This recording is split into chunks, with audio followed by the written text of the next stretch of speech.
Alright, figured I would do another video for playing Commander Vader. This time I thought I'd talk about Breakthrough. Breakthrough, not my absolute favorite primary for Commander Vader. Reason being, you have to split your army. You cannot fully ignore one side. You can. There is a discussion about that. I don't really think that should be a great point of this video, but Breakthrough, if you give up a side, it's just very, very dangerous, and you basically start playing a secondary game, and it just gets very wonky. You can do it if you practice it a ton. Maybe that's actually better for you. But I'll talk about a standard Commander Vader list where you have a secondary commander.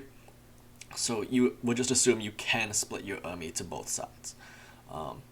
If you're playing solo Commander Vader, and it's only then just like core and special forces and whatever, could get very weird.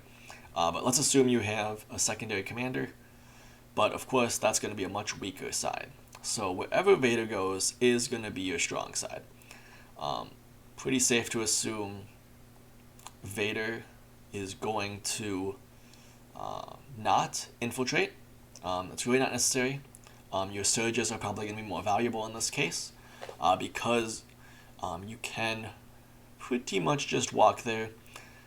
Burst of speed, assuming you have that, this is another one of those missions you don't really mind being locked on the enemy POI.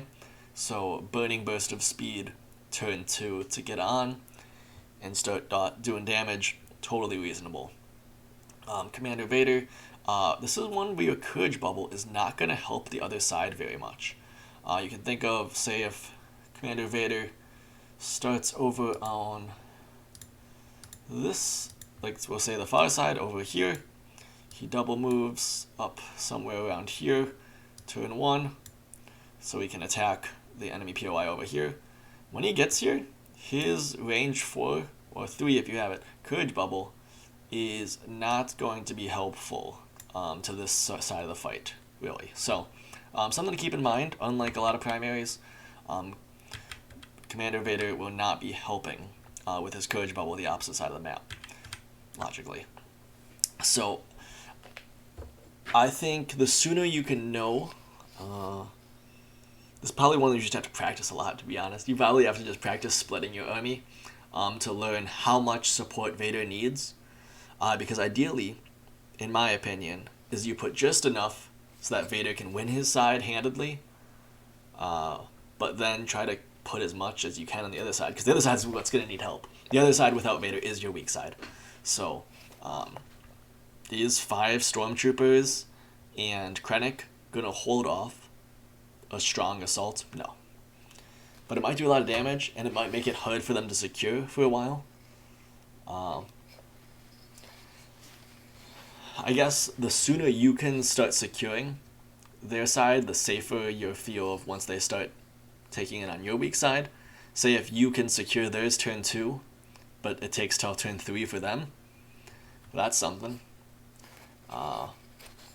This is a primary Breakthrough. I feel like gets very weird on secondaries.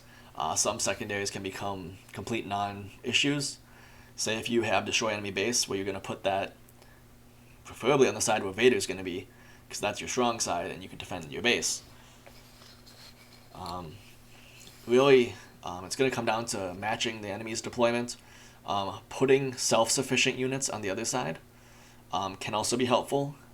Having a bunch of scouts or dewback, even a couple of dewbacks I've done, just because they can be good linebackers, keep secure your points. Scouts can be kind of squirrely.